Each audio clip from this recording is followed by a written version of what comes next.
22ನೇ ತಾರೀಕು ಅಯೋಧ್ಯೆಯಲ್ಲಿ ಬಾಲರಾಮನ ಪ್ರಾಣ ಪ್ರತಿಷ್ಠಾಪನೆ ಎಲ್ಲ ಇದೆ. ಅದರ ಅಂಗ ಪ್ರಯುಕ್ತವಾಗಿ ನಾವು ಇಲ್ಲಿ 22ನೇ ತಾರೀಕು ಬೆಳಗ್ಗೆ ಹೋಮ ಇಟ್ಕೊಂಡಿದ್ದೇವೆ. ಆಮೇಲೆ ಮಧ್ಯಾಹ್ನ ಪ್ರಸಾದ ವಿನಿಯೋಗ ಇದೆ. 12ವರೆಗೆ ಮಹಾಮಂಗಳಾರತಿ ಇದೆ. ಸಾಯಂಕಾಲ 7 ಗಂಟೆಯಿಂದ 8 ಗಂಟೆವರೆಗೂ ದೀಪದ 1000 ದೀಪ ಬೆಳಗಿಸ್ತೀವಿ ನಾವು ಅವತ್ತು. ಆಮೇಲೆ ಅವತ್ತು ಸಾಯಂಕಾಲ ಕೂಡ ನಾವು ಪ್ರಸಾದ ವಿನಿಯೋಗ ಇರುತ್ತೆ. ಸುಮಾರು 500 ವರ್ಷದ ಕನಸು ಇವತ್ತು ನಾವು ಕಾಣ್ತಾ ಇದ್ದಿದ್ದು ಇವತ್ತು ನೆರವೇರ್ತಾ ಇದೆ. ಆ ಖುಷಿಗೆ ನಾವು ಇದನ್ನು ಪೇಜಾವರ ಸ್ವಾಮಿಗಳು ಬಂದು ಇದು ಇನಾಗ್ರೇಟ್ ಮಾಡಿದ್ದಿದ್ದು ಈ ದೇವಸ್ಥಾನನ ಜನವರಿ 2004ರಲ್ಲಿ. ಅವತ್ತಿಂದ ಹನುಮ ಜಯಂತಿ, ಶ್ರೀರಾಮನವಮಿ ಎಲ್ಲ ವಿಜೃಂಭಣೆಯಿಂದ ಆಚರಣೆ ಮಾಡ್ಕೊಂಡು ಬರ್ತಾ ಇದ್ದೀವಿ.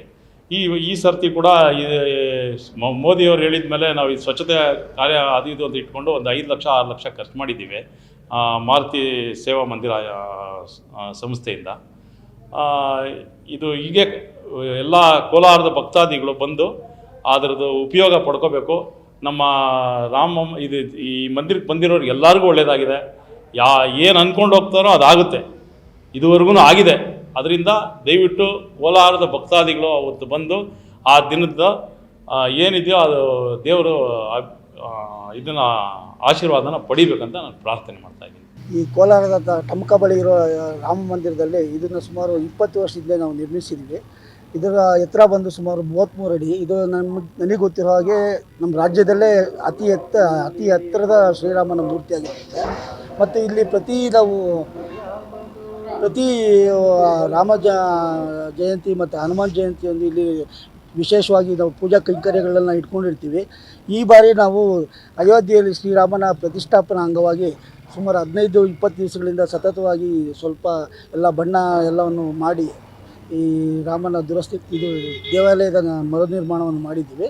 ಮತ್ತು ಈಗ 22ನೇ ತಾರೀಕಿಗೆ ಬೆಳಗ್ಗೆ ನಾವು ಶ್ರೀರಾಮ ತಾರಕ ಹೋಮ, ಹವನಗಳು, ಪೂಜಾ ಕೈಂಕರ್ಯಗಳೆಲ್ಲ ಮಾಡ್ತಾಯಿದ್ದೀವಿ. ಮತ್ತು ನಾವು ಇಲ್ಲಿ ಒಂದು 2,000-3 ಸಾವಿರ ಜನಗಳಿಗಾಗುವಷ್ಟು ಪ್ರಸಾದ ವಿನಿಯೋಗನ ಸಹ ಏರ್ಪಡಿಸಿದ್ದೀವಿ. ಆಮೇಲೆ ಇಲ್ಲಿ 4-5 ಜನ ಕರಸೇವಕರನ್ನು ಕರೆದು ಅವ್ರಿಗೂ ಒಂದು ಸನ್ಮಾನವನ್ನು ಮಾಡುವಂಥ ಒಂದು ಕಾರ್ಯಕ್ರಮನ ಹಮ್ಮಿಕೊಂಡಿದ್ದೀವಿ. ಮತ್ತು ಸಂಜೆ ಒಂದು 1000 ದೀಪ ಅಲಂಕಾರ ಮಾಡೋಣ ಅಂತ ಒಂದು LED ಇದನ್ನು ಹಮ್ಮಿಕೊಂಡಿದ್ದೀವಿ.